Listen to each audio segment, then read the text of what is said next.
That tastes like licking a Hershey's bar. It's so good. That's so good. It's actually really good chocolate. I'm into it. It's the coconut milk that's super fatty in there. Hey, it's keto. It's still good. It is The keto, sugar yeah. isn't, but It's just maple syrup, showing a though. little too much. That could be worse. There we go. See, you don't have to see me from the waist down. I could totally wear sweatpants. You're having fun. I am. All right, let's party. I was in the hot cocoa. I'm just kidding. Pause you to poor connection. What is this We'll crap? get there. Calm down. All right, scoot over. All right, fine. All right. I still feel like I have antlers. You do. Oh man. Yeah. We're kind of backlit here on this. What the on heck? this We one. have lights on. I swear. Yeah. We go. All right. Look. Let's start being professionals here. Yeah. Howdy. Hello, everybody. Thank you for joining us today. Happy Sunday, wherever you are in the world. So good to see you all. Let's introduce ourselves. Yeah. My name is Patrick Kelly. I am a K-8 science teacher and educational YouTuber. And this is going to be our show today. We've met before. Yeah. Caileen, you've probably seen if you are a member of the SciCommunity and if you've been on this platform for any length of time. Yeah.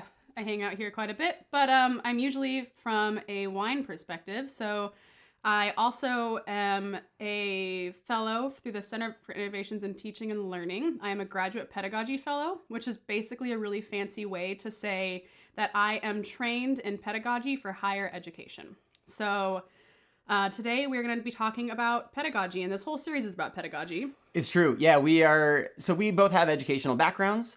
I come from the younger side of things, and she is, of course, like teaching the older kids. Still, we'll call them kids, even though, university students, I guess, Yeah. are technically adults. Yeah, they are technically adults. And while Caileen does things at way more of an academic level and studying what are the best practices at that level of like very official academic results, methods, words. I'm just coming at it more from I am a teacher. The school that I work at has a big emphasis on doing the right thing and using research to guide our instruction and our practices. So that's kind of why you should care. We are legitimate. Yeah. It's not that we're like world-class authority or anything. We're just No. going to have a discussion, and we hope that we can bring you into the discussion as well. Yes. That is the whole, the point of things here. So this series is going to evolve over 14 episodes. We're going to start off with how to create a classroom climate that is productive to what you want to be doing for your entire quarter. We chose to start around the beginning of September because we're hoping to get semester systems and quarter systems kind of together. It's obviously not perfect. You can't get everybody in at the same time. And then we're going to be talking about a bunch of different things. Inclusivity, small teaching practices, certain issues that are prominent in modern classrooms, and to think about things from a student-centric perspective, not a teacher-centric perspective. Yep, and we're going to try to make things as practical and give you takeaways Yes. if possible, because there's a good chance that even if you are not a teacher, you know somebody who is. Plus, we don't want to just be rambling about about things in theory. We want to actually give you some takeaways. Yeah, practical things that you can actually use in your classroom. Yeah.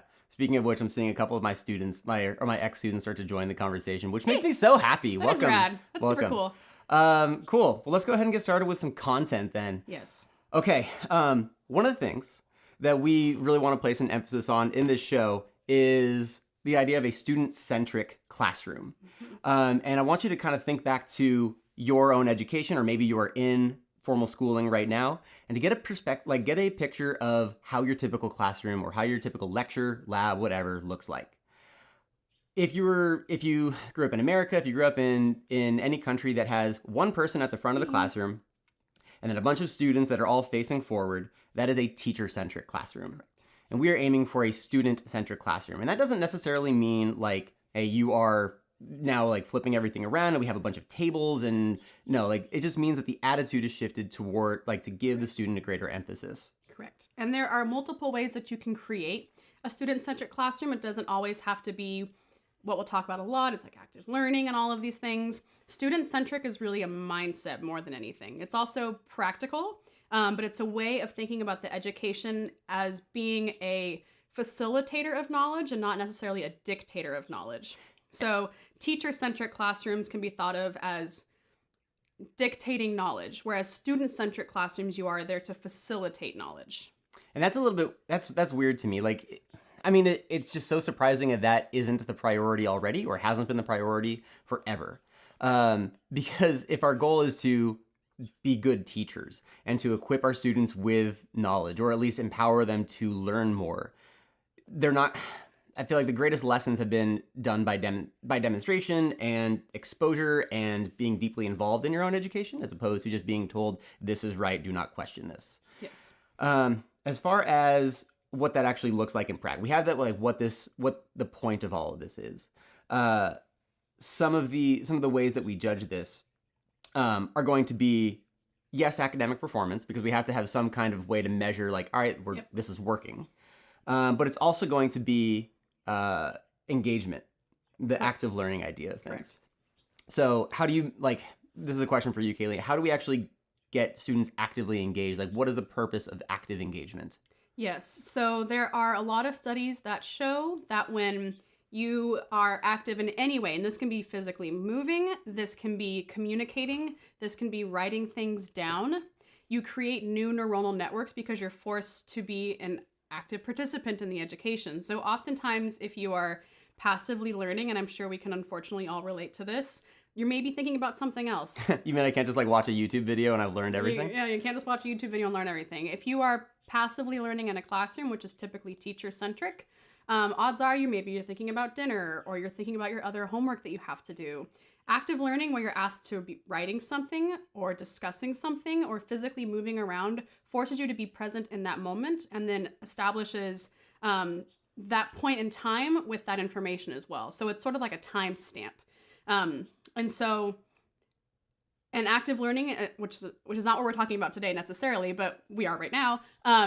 Active learning is something that's going to also look very different in a K through 12 classroom than in a laboratory classroom for upper level education, and in a lecture classroom as well. So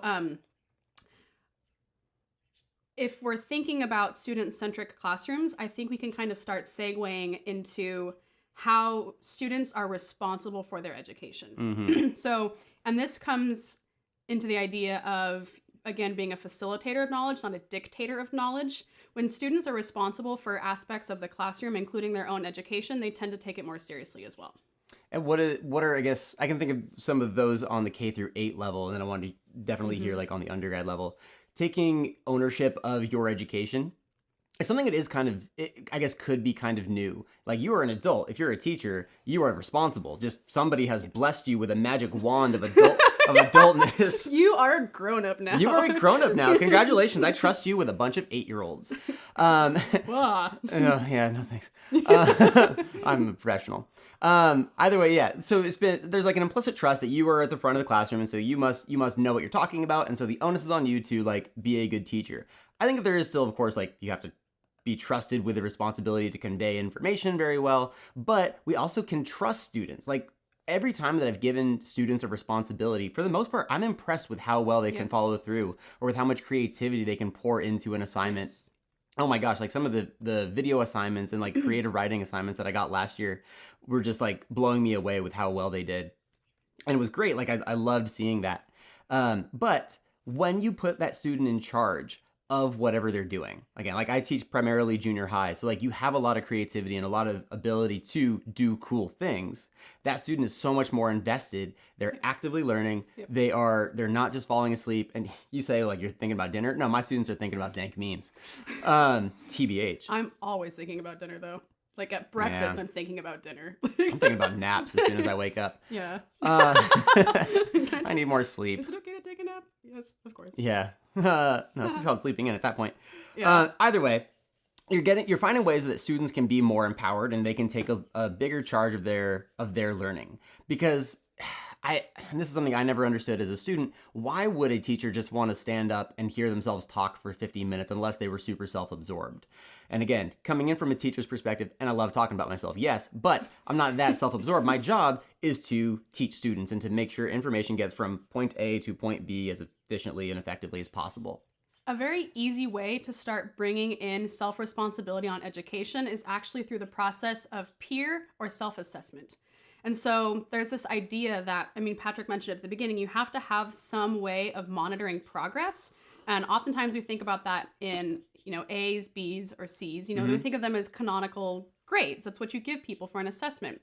But you can also give them rubrics for a self or peer assessment. So peer assessments can be something as simple as you give out a 2-question quiz, and then you have it pass it to their partner, and then the person grades the quiz, and then they talk about it. Nothing that's going to make the student feel incredibly nervous or shy, very low stakes quiz, like 0.1% of their grade, maybe, if we're talking about an undergraduate level. These are very low stakes quizzes, but when you ask them to be graded by their peers, now they're not turning something into you, and then you're taking that information, grading it, and giving it back to them. They're getting feedback in real time from their peers, which also establishes a social network, and social networks are really important as well for learning and education. And you can also pass out self-rubrics that aren't necessarily a grade, and we'll talk about these more later in PH. But you can use self-assessment to ask a student, are you studying as well as you could? Are you happy with your outcomes? How do you think you did on that quiz? How could you do better on that quiz? And then ask them to engage with the other peers about that. So then you have self-assessment as well, coupled with peer assessment. And even that small activity alone gives them responsibility of their own education. Yeah, and the peer review at that point, we're not talking about like within a journal or something like higher level. We're just talking about somebody within that grade or within that skill level assessing how somebody else did. Mm-hmm. And that obviously serves many different benefits. Yes, it gets them to take active engagement in something, but also causes them to be reflective, to be critical. And these are huge components of practicing science too, right? So we want to, train them on, to train them on these practices from a young age and know, like, I think it's also cool because that trains them in saying it is okay to make mistakes. There are going to be people who call you on your mistakes. And that way, when they get criticism for the first time, it's not a huge deal. You know, like you're learning to live with criticism. And like, again, I'm not a scientist, but I hear that criticism is a fairly big part of doing real science. It's literally every day of your life. Also, this is supposed to be very communicative, right? So if you have any questions, please feel free to ask them. We cannot guarantee we'll be able to answer them, but we will try. And today we're talking about how to set up a classroom. So if you have questions about setting up your classroom in particular, today would be a really good day to ask those questions. And kind of piggybacking off of Patrick's last comment, I do want to talk about language in specific, because how you approach language on the first day of class is going to have a dramatic effect on the environment and the culture of your classroom for the next however many days are in an academic year. For sure. And so there's this idea of turning traditional negative language more into positive language. And I think we see this a lot on the university level, where a professor might say something along the lines of, 70% of my students are going to fail this exam. Right off the bat, you're telling your students, a bunch of you are going to fail. And what that does is in their minds, the professor is trying to establish a sense of urgency, and they're trying to establish a sense of like, oh my gosh, I should study because I'm going to probably fail.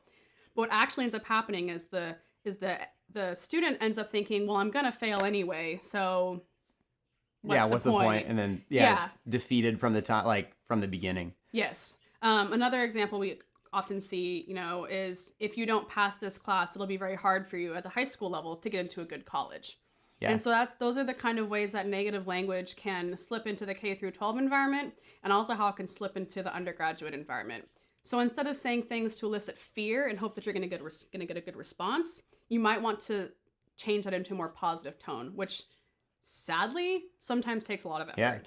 Yeah. As a little bit of background, like I'm never going to tell this audience what school I work at because privacy and things. But I do teach at a private school. And so these children from a private junior high want to go to a private high school a lot of the time. And a very strong theme that we see within the 8th graders, which is my homeroom, I'm responsible for this grade, is, hey, you have to do well this year because you need to get into a good high school. And of course, like that theme keeps on repeating itself in private high school, because then you got to go to college, and then at that college, you got to get a good job, and this whole this treadmill starts again. But one thing that I've been trying to do with this class, I tried to do it last year, didn't quite work out as I wanted it to. It's working. It seems to be working this year, is reminding these students that, yes, there is next year, and that's always going to be a goal to achieve. But when you get admitted, it's not like life ends, right? It's like, oh, I don't need to work. It's the senioritis, but they're 13. I don't know if you ever got senioritis when you were in high school. Never mind. That's good. That's going to go. I'm super nerdy. was just always. I don't believe you. I totally believe her. But either way, like one thing I've been trying to do this year with this group of 8th graders is say like, all right, you still have us as resources, forever. I will always try to hook you up with letters of recommendation, whatever the case may be. And so this year I've been looking forward at academics, but also having the kids maintain some kind of goal, both a short, medium, and long-term goal, something that's going to keep them motivated until June when they graduate, so that it is like, yes, you want to be prepared for next year, but also use the resources that you have in a very positive way, so that I don't frame it as like, you do this, otherwise you're not going to get into high school. Right. More like, do this so that you can achieve the goal that you're setting out to do. Right, absolutely. So if we're thinking about things that can establish our classroom on the very first day, language is going to be a big one of them. Was that English? Don't worry about it. Whatever. Another thing we need to talk about is inclusivity. And that's going to be a very prominent theme throughout PH. But there are ways that we can establish inclusivity on the first day of class that I think are definitely worth noting. And let's first kind of define inclusivity. So, and maybe this is where you could potentially engage and, start to hypothesize. Oh. Yeah, audience, here's the question I have for you, my dear viewers. All three of you. Don't worry about the numbers. We're talking to everybody. I want to tell me, has there ever been a time in your education where you didn't feel like the teacher was including you in the conversation? Whether they were teaching way too high above and you're like, I've got no idea what's going on here. Or the other side of things where like, it was so low that you're like, I am daydreaming about these dank memes and I couldn't care less. Or maybe even they were teaching to your ability level, but they were using references that were like more for from their reference pool than what is popular for a 15-year-old at the time. Right. So that's what I want to know. What are those times where you felt you just weren't included in what the teacher was trying to say? And inclusivity goes also to the tier of accessibility as well. So inclusivity and accessibility can overlap. If there's a Venn diagram, right, there's a lot of overlap in the middle there between accessibility and inclusivity. But what it basically means and what it comes down to is that education is available and responsive to everybody involved. So no one is left out of education for any reason at all. And that oftentimes is not taken into consideration in most classrooms, i.e., if we are in a classroom where the professor is lecturing mostly on a board and not talking and not kind of verbalizing what he or she or they are saying, you may have a situation where someone might be have a hard time seeing and they're going to miss a lot of that lecture. You could have another flipped version of that where you may be showing a video without captions. If someone is hard of hearing, they're not going to be able to actually see that video and take in any information from it. So these are all ways that a classroom can accidentally be inherently exclusive. And so we need to start thinking about these things on day one. Am I writing things down if I have an audible education tool? Am I also providing an audible education tool if I only have things written down? Do I have accessibility for ADA? Or, most places should be accessible to that, but that's another topic that I'm not suited to talk about as far as building codes are concerned. And then, do I have all of my tools in my back pocket for how to handle challenging situations? So do you know your resources? Yeah, and I'm thinking like at the K through 8 level too. You may know this, but the most common time for a child to get diagnosed with ADD or ADHD, 4th and 5th grade, and that is, again, like having taught those grades, it's difficult to work with. It may seem like just, okay, this child is requiring a little bit of extra resource, a little bit of extra time, and it's true. Like that will be a challenge. But he or she is still, or they are still your student, and it is your job to meet them where they are. It doesn't matter if like maybe they're learning a little bit different, or they need more breaks, or if they need to move around a little bit more from time to time. It's still your job to teach them. And I do have to say that is where there's a line drawn between K through 12 and undergraduate education. In undergraduate education, it is not your job to approach a student that you think is struggling. That student has to come to you. But as a higher education instructor, you need to know what resources you can have in your toolkit, right? So I know exactly where the Disability Resource Center is. I know exactly how to contact them. I know exactly where counseling and psychiatric services are. I know exactly, I know all these numbers. I know all these places. So that if a student does approach me, there's something I can do about it. Mm-hmm. In undergraduate level or higher education, again, it's not appropriate for you to call out a student, but if a student does come to you, it's fine. The exception is if you think that a student is any way going to harm or lessen the educational opportunities of other students. That's when you can intervene, but you have to have a pretty stern argument for that. Yeah, and for those of you who are just joining us, we have a couple people just coming in now.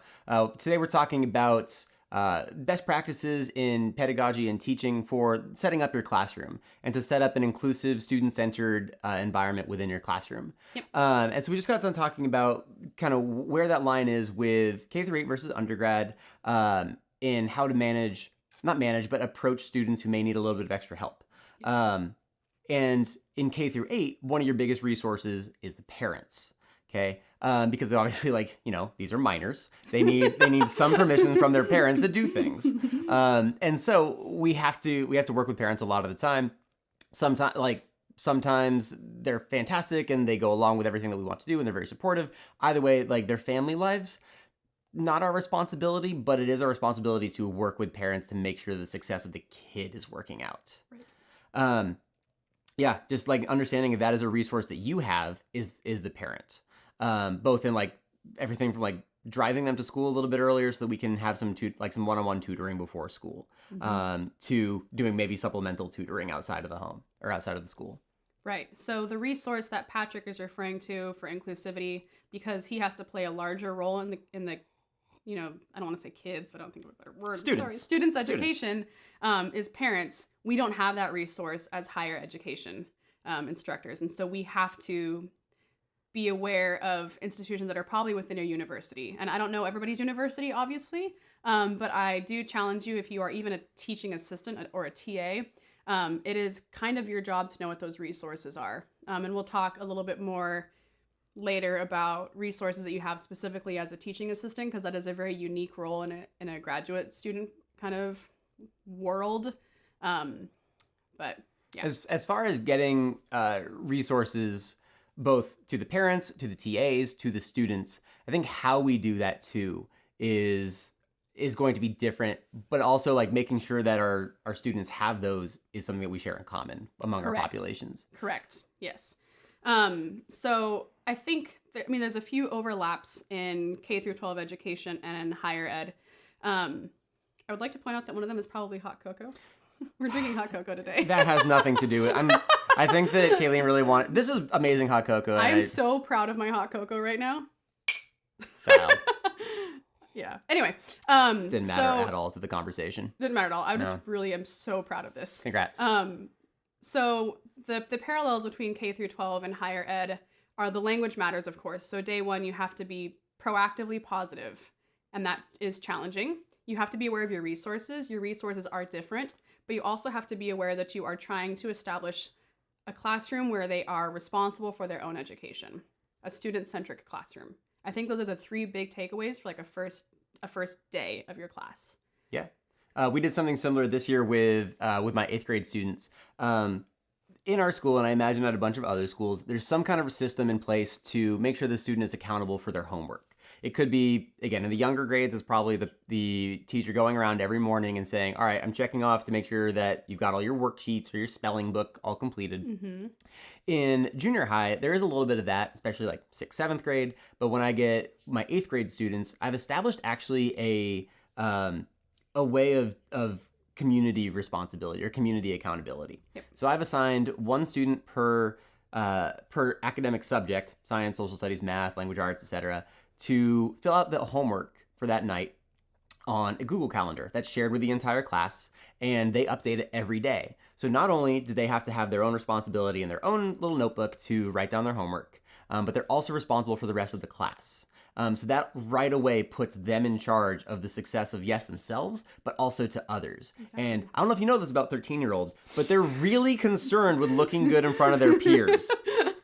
And if you're the guy or if you're the person who dropped the ball in front of everybody else and is why they don't know what their English homework is that night, you're not going to look so good. Right. And so this is, again, I'm not trying to make it so that like they die of embarrassment or anything if they drop the ball, but it does give them the extra responsibility of like, this is past you, but they're taking so much more responsibility of their learning. Right. Like it is not, I'm not filling out the Google Calendar, they are. Yes. That is just one other little way from the very beginning, again, since day one. Yes. And that's what our emphasis is on this episode, is making sure from day one you're setting up this classroom this way. Yeah, absolutely. So if we're thinking about how to set up your classroom in a student-centric, student-responsible manner on a higher education level, most of the people that I think that are going to be watching this are probably going to be master's, graduate, or university level. And you may be in a situation where you're a teaching assistant or you're a course assistant or something like that. Things that you can do to make your classroom student-centric are to, again, bring in those self-assessments that we talked about at the beginning. But you can also engage them during the class for their own education. So you walk in and you say, we're going to be talking about this today. Before we start lecture, get into these small groups or have small groups that are assigned in the first place and have them talk about it for 5 minutes first. 5 whole flippin' minutes. That's so long. It is so long, but it gets them actually thinking about it. Because oftentimes if you give them a minute, they're not going to actually really engage with the material. They're going to probably engage with each other and then kind of have like a little powwow or whatever. And what this does on the first day of class is it says, we're going to do this a lot.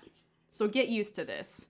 And if you bring in those techniques on the first day that you want to carry through the rest of your class, that's actually going to be well received. So it's hard to sometimes introduce things later on in a class where you're, and we're going to talk about later how to introduce things because now you're like, I've learned this cool new technique and I want to use it.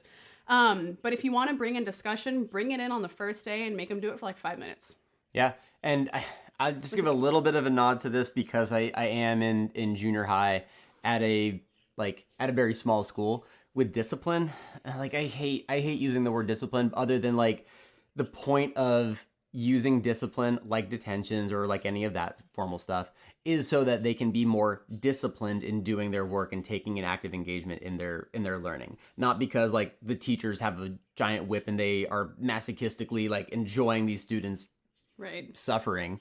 But because we want to get them to be like more responsible for their learning. Good, and we're recording again. Cool. No, the point of that, by the way, for those of you behind the scenes that really want the good stuff, this is obviously Instagram Live right now, but we are recording on a proper DSLR right now that is going to be posted on the SciCommunity's YouTube channel called NEXUS. If you haven't yet subscribed to that, go and check that out. It's all in the description. Yep. After the live stream. We'll do it afterwards so that we can keep people engaged. Yeah. But also this is going to be posted up for those of you who, again, you couldn't make it because you were asleep and you live in Australia or whatever. I think Australia is actually still awake. For those of you who live in, I don't know, middle of the Pacific Ocean. But either way, yeah, we're back on that. There are a couple people. There are probably a couple people, yeah. Yeah. All right, so at this point, we have covered a lot of information on like things that you can bring into the first day of class. And what I would really, really love are questions regarding the first day of class or experiences on your first day of class so that we can actually have, like a legitimate conversation about things that are hard for the first week of class. Yeah. And, I don't know if anybody in here is going to be in a position of teaching. I, ironically enough, will not be teaching at all next year. Wait, like this coming semester? Yeah, this coming semester. It's actually kind of ironic. I have one fellowship that I got for being a good teacher, and then I have another fellowship that I got that doesn't allow me to teach. So you're gonna make me do all of the response. I'm gonna be the only one providing examples. This was not part of the contract. No, I have examples from later, from earlier in my career when I was allowed to teach. Well, the chocolate's really good. Thank you. Yeah. Thanks for pointing that out. You're welcome. I'm seriously so proud. Well, okay. Well, in that case, I'll ramble on about how the school year's been going on for me so far. Then. Oh yeah, because your class started. We've been going it. Yeah, we started about a little over 2 weeks ago. We started, I think like middle of August, and so far, again, 2 weeks is plenty of time to establish how things are going to go for the rest of the year. Yeah. So again, using this first trimester because we're on the trimester system at my little K through 8. the school, like the trimester is already 20% done. Whoa. Which is wild to think about, right? Crazy, dude. The entire, so like to give you all some inside baseball behind the scenes, I teach for 180 days a year. It sounds great, but that is divided up into however many weeks. I forget whatever 180 divided by 3 is. Somebody's going to make me feel foolish here. 60. Are there 60 weeks a year? You said 180 divided by 3. Well, no, you're right. My bad. I'm sorry. I did that to you. You did. In that case, about 12 weeks per trimester. So we're getting close to 20% done through the trimester. And I'm keeping my kids aware of that we're already at this level. So to think about it, if you were 20% done with a race, you should still feel pretty good. You should still feel like you have lots of energy, but you've hit your stride also. Right. You've established the habits by 20% in or 2-3 weeks that you're going to carry on probably for the rest of the year. It's not necessarily going to be like one and done. You can't do anything past this, but you're starting to see some of those habits emerge. So right now, as the teacher, I'm seeing, okay, just systems check. My students are in a good spot so far. No interventions need to be done yet. I like this. But if we did, now would also be the time to do those interventions. One, to set things off well for the rest of the year, getting those good habits, and to reframe towards this active learning that we're really trying to go for. We're going to talk about it in a future episode, but my school has switched to a model that includes very deliberately differentiated instruction, which, again, this is going to be a future topic, but it segregates students into, I don't want to say achievement levels, but just styles of learning. It uses standardized testing and really formal levels of assessment to group these kids on who they should learn best with. Right. But again, that is for the purpose of getting them more engaged. And when you're learning with people who learn like you, then it becomes communal. It becomes something that, like, again, that 13-year-olds are excited to do. That's really hard to do. Yeah. Mm-hmm. One thing that I can talk about, so how I try and establish my classroom on that, because I have taught before, how I like to establish my classrooms on the first day is I like to remind the students that I care about them as individuals. So you are kind of walking a fine line in higher education where you want to know that you care about your students as individuals, but you are still the person who is a facilitator of knowledge. And so on the very first day of class, my students come in and they have stuff on their desks. I usually have classes of about 18 to 20 students, depending, because I oftentimes teach discussions or lab classes. And on their desk, they'll have a blank piece of paper. And on that piece of paper, I ask them to write down a couple of things usually. And so an example of what I did recently is I had the students write down something that they were excited about to learn in the class, something they were nervous about in the class, and then one of their current musical obsessions. And this third one is kind of hotly debated sometimes, but it went over really well in my classrooms and always does go over really well. You did say hottest musical obsession, right? Uh-huh. Can I tell you mine real quick? Yeah. Aaron Carter. Get out of my house. No! This has been a real thing for like the last couple weeks. Sorry to completely make this silly. But no, I've been obsessed with Aaron Carter for a long time. And you got mad at me for bringing my hot cocoa into the conversation. It was great. I mean, it was peripherally related. Peripherally. Whatever. Yeah. Anyway, so on that little piece of paper, they write down those 3 things, and then they crumple it up in a ball, and then they throw it in the front of the classroom. And this serves a few purposes. It lets them know that I already care about their input. It is anonymous because I don't know their handwriting yet. And I take that information and I incorporate it into my classroom. And so I look at the things that they are excited about, I look at the things that they are scared about, and I look at their favorite music, and I incorporate that into class. So I'll bring the things that they are stoked about into the introduction of the class. I'll bring the things that they are worried about into my discussion sections. And I actually, in the very quiet background, I do play music in the class. And what that does is I have a classroom full of a bunch of students from a bunch of different backgrounds. And if I can make them feel more included in the classroom by bringing their music in and not my music in, it creates a sense of inclusivity, right? So I'm not pushing my agenda on them from both a learning perspective and a personal perspective.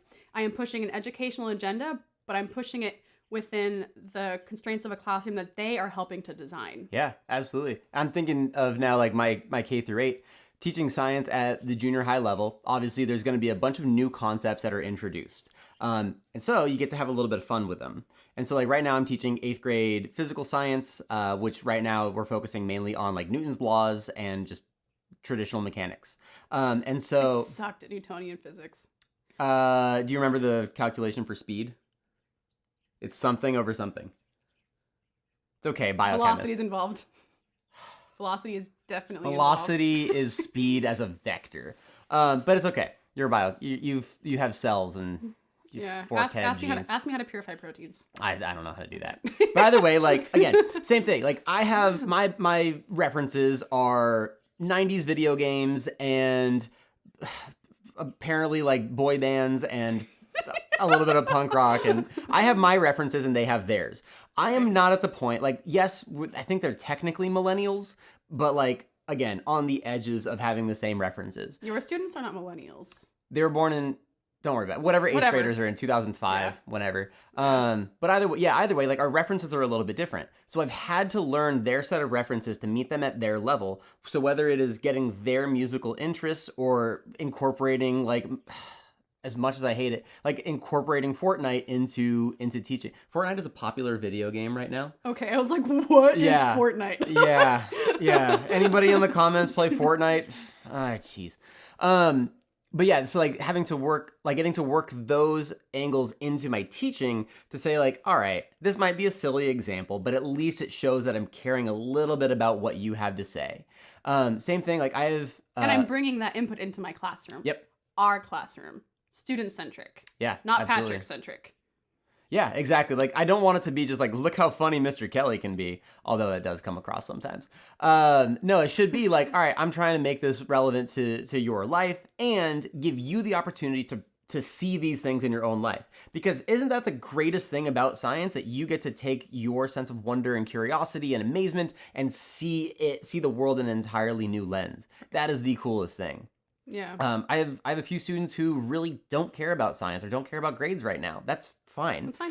But they really care about sports. So if I can frame the class for them as this is how you're going to approach sports or explain something about the world within, I guess, like the sporting worlds, then at least they're invested a little bit more. And they can start to bring in those examples. And as soon as they do start saying like, oh, well, I actually did observe like this phenomenon about speed, momentum, or acceleration, and they bring that back into the classroom, that is now all about them. Like that is their example getting to be demonstrated for everybody else too. Right. And I think it's also worth pointing out that the examples that we're using today and the things that we're talking about today take basically no effort. Like these are very small practices that you can implement. It takes effort in the sense of you kind of have to change your mindset. But as far as preparation is concerned, because some of the things that we'll talk about are going to require more preparation, but these are frameworks of language and they are frameworks of intention. Like it takes me basically zero effort to put empty pieces of paper on a desk and have them throw them up at me. Yeah. But it's fun. And then I, right off the bat, let the students know you are going to be engaged in this classroom and you are part of your education here.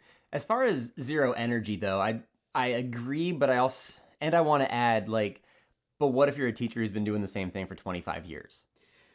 Yeah, that's a good point. Yeah. Yeah. Not bashing that, but we want to make sure that, again, this is the point of pedagogy. We're practicing the best, like most cutting edge things possible so that we can have the greatest impact. Even if that's just going from like an average score of 79 in the classroom to an average score of 80, if that's going to be how you measure success. That's probably with an error, but that's neither here nor there. You're... Why did I agree to do this with you? Mad right now. It's on a roll. I was about to.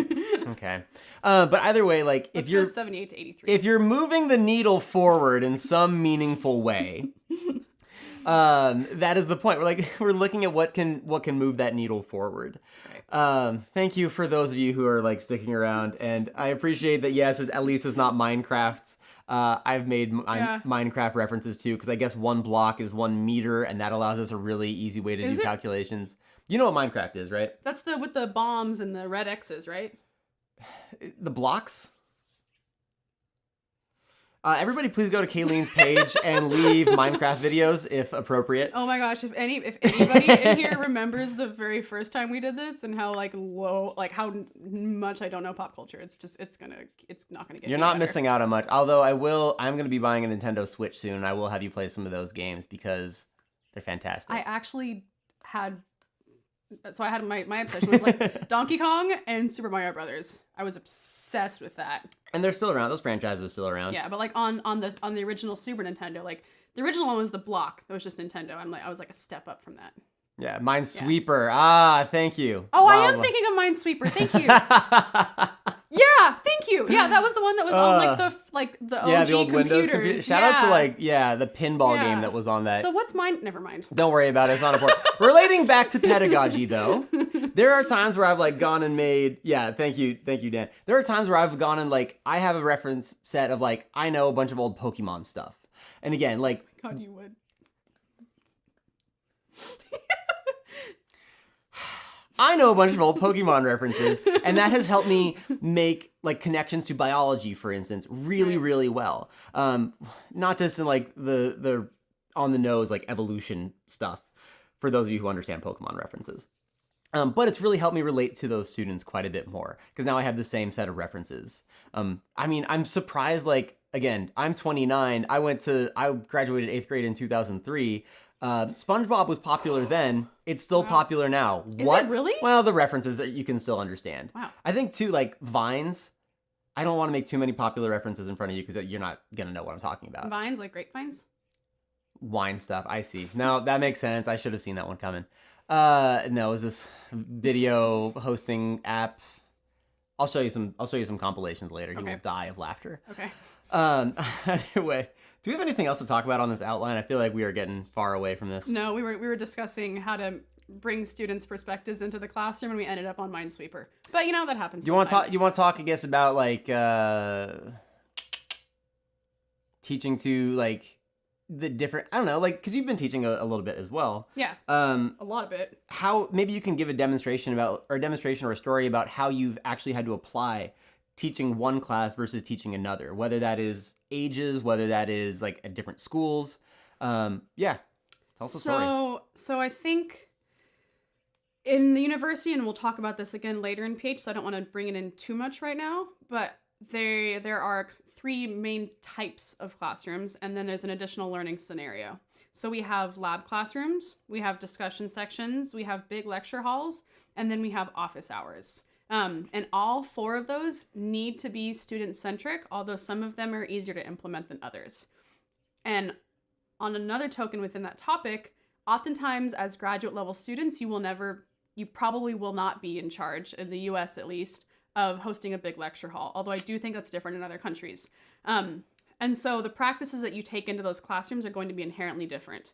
If you have a 200-person classroom and you're trying to make it student-centric on day 1, you're going to have to get them literally probably up and moving in some way, shape, or form. So an example that I really love is we were teaching nuclear magnetic resonance. Yes, of course. Of course. This is going to come back to pedagogy, I swear.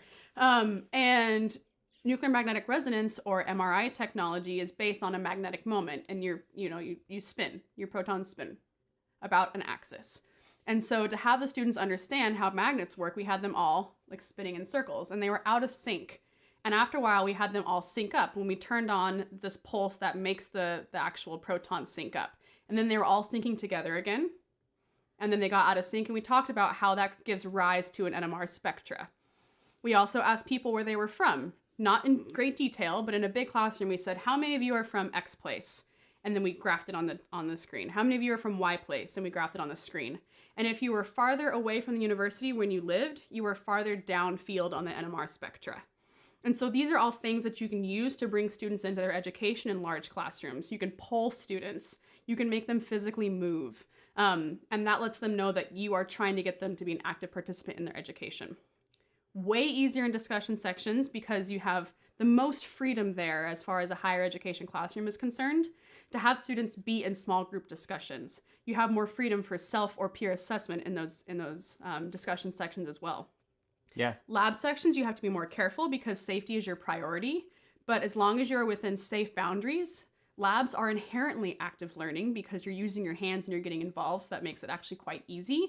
But practicing inclusivity isn't always easy because some students are going to have an easy time using their hands and some students are not, and you have to be receptive to that.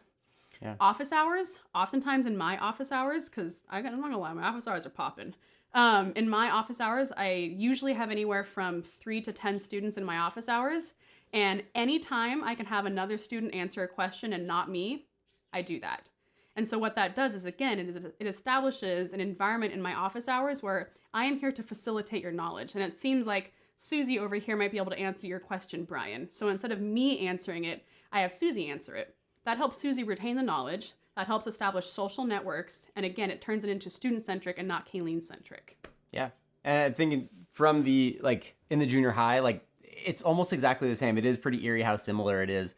I mean, we'll start with lab. Yes, safety is our number one priority. I feel like you'll never get yelled at or scolded if you ever try to set up students for safety. Right. But yes, there is a little bit of risk involved because we want to try to make errors and eventually get things right. That is also the point of lab.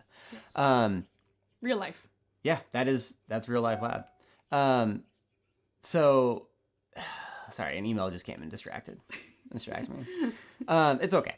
So within the classroom itself too, yes, it's way easier to facilitate that active learning and student-centric mindset from a small group perspective. Because again, if it's 30 students looking at one teacher, that's already setting you up for just like you are the one with all eyes on you. But if you now take the chairs and turn them towards themselves, and you have things to write on, or if you have Chromebooks at your disposal, then you get to use that to get them to talk to each other. I found that the optimum group size is anywhere from like 4 to 6. That very much so depends on the activity. Oh yeah, for sure. Okay. I'm saying within my classrooms, within language arts, for instance, because I do teach science and I also teach English. That seems to be the best because you can't really have a discussion with 12 people unless there would be a more formal, like this person talks and this person stops talking and etc. But I found that like 4 to 6 is my magic number. Again, it'll probably be different in your classroom, with whatever your age range is, whoever you're teaching, all kinds of stuff. Office hours, I don't have. Because again, school in the US is sometimes formal babysitting and I need to give the kids back at the end of the day. That can be our pull quote from the episode. Episode 1, Pedagogy Hypothesis. Sometimes school is just babysitting. Yeah. But no, I mean, if students ever do need a little bit of extra help, that's fine. I'm still trying to find a way to make it more student-centric. I don't have 3 to 10 students coming every morning. Right. Maybe I'll have 1 or 2 every now and then. But again, the difference between 1 and 2 versus 3 is enormous because, I mean, just think about social dynamics. If it's one-on-one, there's going to be a lot of pressure for that one student to perform and not disappoint the teacher if we're going to go with this old school mindset.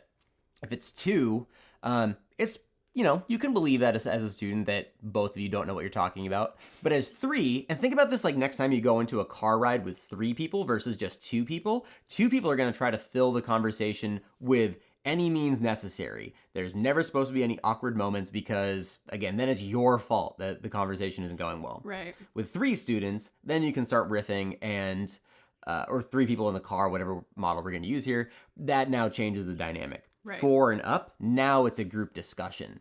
I do want to talk a little bit very briefly on this because, again, we're going to talk about this later. But on the first day of class, we talked about addressing inclusivity and group work and how I think if you bring group work in early, it sets a standard for the fact that you're going to be using group work throughout the classrooms. But oftentimes in group work, there's almost always somebody who likes to do the talking. There's almost always someone who doesn't like to talk. And there's almost, there's certain roles that tend to evolve within a group. So what I like to do sometimes, and this is, again, you have to use your judgment here because some students may actually get really anxious talking in front of people, and that might not be something that would benefit their education at all. But if you think that it's worth challenging them to try new things, I have popsicle sticks. Like, I'm a university level teacher with popsicle sticks, and those popsicle sticks have roles on them. And I have people draw a role. Your role may be the note taker. Your role may be to go on the board and actually explain stuff. Your role may be to ask me questions. Your role may be to facilitate the discussion itself. And those roles are all really valuable. And if you have people draw popsicle sticks for their roles, it helps them to make their brain think in different ways. And it's also inherently more inclusive, because if someone who typically doesn't get to talk a lot all of a sudden has to be in charge of the group, and the person who usually dominates the conversation has to be the note taker, it allows for people who wouldn't normally be able to be involved and very active in their education in that regard to suddenly become very active in their education. Again, this does require a little bit of responsibility on your part to make sure that no one feels uncomfortable. So maybe on the first week or two of your classes, maybe no one goes up to the board, but you can still have a dominant role within those group discussions that doesn't require them to feel insecure. And then it's your job as a teacher then to see if anybody in the group would maybe get anxiety from that and to address it accordingly. Yeah, I mean, I'm thinking that, like, again, with my younger students, they're kind of already getting into their paths of like, all right, I'm the leader of a small group, or I'm the person who just sits in the back and takes notes, or I've got good handwriting, so I'm going to let that one shine through. Right. And I understand wanting to play for your strengths, but also I really do want to try to push these kids to explore what their role could be if they were to push themselves. I know that, like, I was extremely introverted until I was like 14, and I had to like do a leadership thing through my Boy Scout troop. I know it's not going to surprise you, but I was an Eagle Scout. You actually told me you were an Eagle Scout. Oh, sorry, I didn't even remember. Yeah. Do you want to seal my butt? Never mind. Badges! Don't you get badges in Eagle Scouts? Excuse me. Yes, that's a true thing. But at least then I was a campfire girl. Oh. Yeah. Okay. Yeah. I don't know what to do with that information for this particular bit. Either way, no. So you were shy. Group 14 things. Yes, we're kind of pushing kids out to like within a safe environment, right? There's no reason like for kids to want like to embarrass themselves, but we're trying to say like this is leadership and life and working with people with training wheels for now. Right. Make all the mistakes you can right now, because afterwards it gets a little bit more dire consequences. Create a zone of no judgment.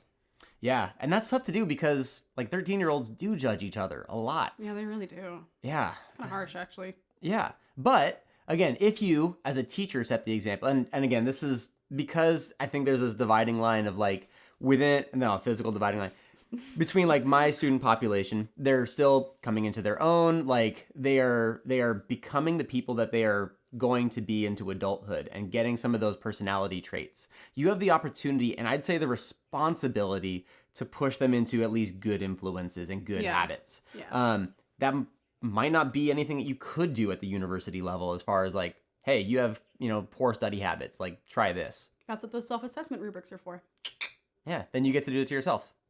But yeah, you're trying to make these kids better. Like you're trying to, one thing that we've joked about is like, I don't like kids. That's not in anybody under 13, I hate you. No, that is just like, I do not want kids of my own and all, and whatever. But my goal as being a teacher isn't like, I like kids and I want to see them progress and I just love hanging out with kids so much. It's, I want to see society get better. Right. And I view it as my responsibility to empower these kids, one, with scientific literacy and the ability to question things past the time that they leave my classroom. Right. So that's I guess so. That's what I mean when I say I don't like kids. That could also be the pull quote for this video. I don't like kids. Yeah. Oh no. We don't just think that education is babysitting kids that we don't like. Well, speak for yourself. I'm kidding. Patrick. We finally have some viewers, so I'm gonna use this. All right. We are approaching the hour mark here. And so we just kind of wanted to reiterate some of the big take-home messages, because there actually, believe it or not, were take-home messages from today. And it was how to establish your classroom climate on the first day. Bring in activities that are student-centric on day one, so your students know to expect them throughout the entire semester, quarter, or trimester. Point 2, language is going to be very important, so try and bring in positive and not negative language from day 1. 3, inclusivity is also very important. Try to create an inclusive classroom as early as you can so that all students feel like they have the same ability to get education and knowledge from the classroom. Yep. And then emphasize active learning whenever possible. Yes, exactly. They, as much as they are listening and trying to absorb information, they are not sponges. They are sponges that require a little bit of active compression. Right. Yes, you have, like, on their own part. Yes. You need to make sure that they are the ones taking charge of their learning, not just shooting knowledge into their ears. Correct. And then that is using the resources available to you and the resources available to the students. So on the K-8 side of things, or even the high school side of things, making sure that the parents are involved whenever necessary, that there's communicate. We didn't even say the word communication at all in this thing yet, but communicating exactly what your expectations are to parents, to students, and then everybody. I mean, if you have a TA, making sure that they know what expectations are and how you're going to communicate. Yeah, absolutely.